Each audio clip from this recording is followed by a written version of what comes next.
Em Hades, estamos sempre fugindo. Não apenas das criaturas do submundo, nem apenas do pai tirano. Fugimos também daquilo que mais nos constitui. A família. Esse laço que amadurece porque justamente ele sustenta e reprime. E o psicólogo Donald Winnicott nos ajuda a pensar sobre isso. Para ele, o desenvolvimento humano acontece em estágios de dependência, sendo eles a absoluta, a relativa e, por fim, rumo à independência. E a jornada de Zagreus é também a história de quem tenta escapar desses vínculos, apenas para descobrir que não é possível fugir, é preciso amadurecer com eles.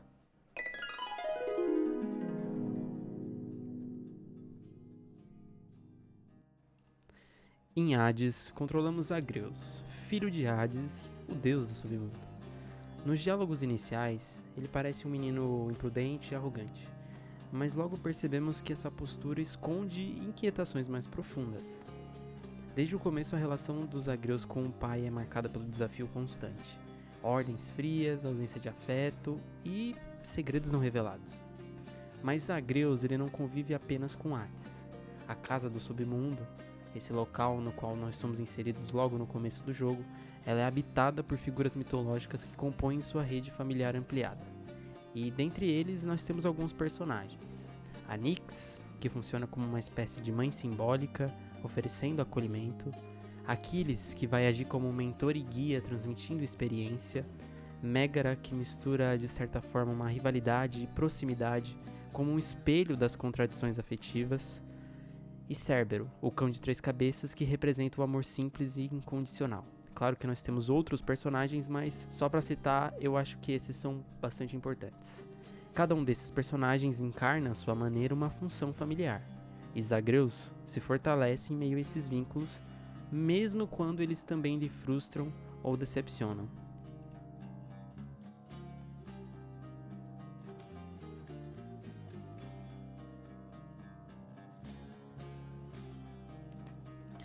É aqui que vemos que, mesmo quando tentamos negar a família, seguimos dependendo dela de alguma forma. E essa negação ela leva à mecânica principal do jogo, a repetição, tão características dos jogos roguelikes. A cada tentativa de fugir do submundo em busca de respostas, vamos ficando mais fortes, ao mesmo tempo percebemos que a fuga não é a resposta para os problemas. E Winnicott chama essa primeira fase de dependência absoluta. O bebê, ele não sobrevive sem um ambiente que o sustenta. É o que ele denomina holding, ser carregado, cuidado e protegido. Mas aqui no caso dos Zagreus, ele experimenta uma falha nesse holding, porque a Perséfone, sua verdadeira mãe, está ausente. Nyx, que vai representar uma mãe simbólica, apesar de acolhê-lo, ele sabe que ela não é sua mãe verdadeira. É isso que vai impulsionar ele no começo do jogo. E Hades, seu pai, preso ao papel de soberano e juiz, não consegue oferecer ternura. Winnicott dizia que quando o ambiente falha cedo demais, o indivíduo se defende como uma espécie de falso eu como um modo de aparentar força, enquanto esconde sua fragilidade. E agora, percebemos que a arrogância inicial de Zagreus é justamente esse falso eu ou falso self que ele criou. Daí nasce sua dor ambivalente, odiar o pai e ao mesmo tempo precisar dele. É essa dor que o impulsiona a buscar respostas fora daquela casa.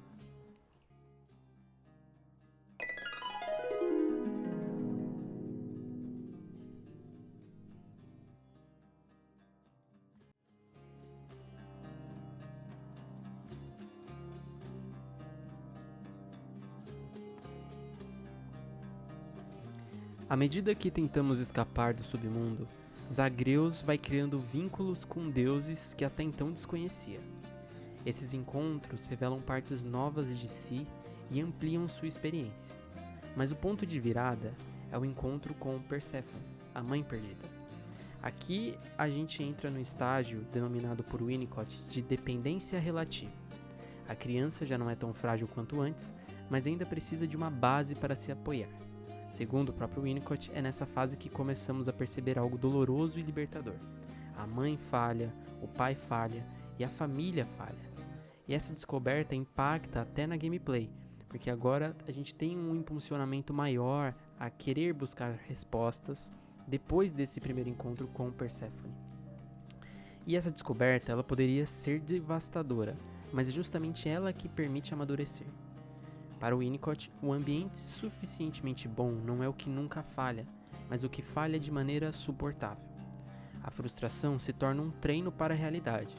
Com os Zagreus acontece o mesmo. Ele percebe que Hades não é apenas tirano, mas um pai tentando lidar com sua própria dor, e que Perséfone não o abandonou por desprezo, mas porque acreditava que aquela era a única escolha possível. É nas falhas e imperfeições da família que ele encontra um espaço real para crescer.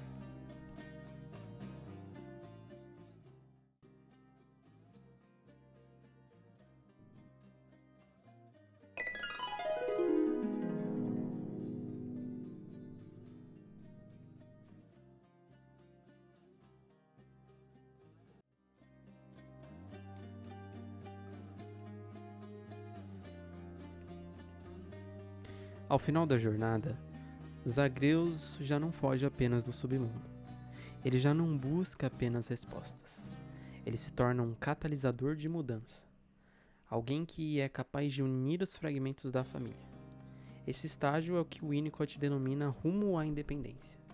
Não se trata de romper os laços, mas de integrá-los dentro de si.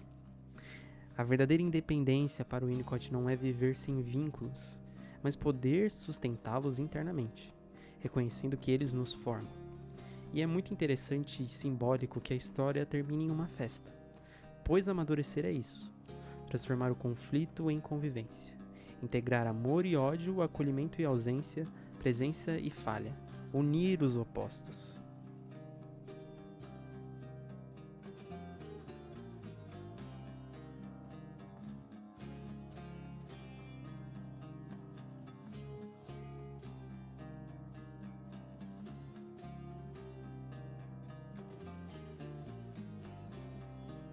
Em Hades, descobrimos que fugir do pai não é apenas rejeitá-lo, é também reconhecê-lo dentro de si.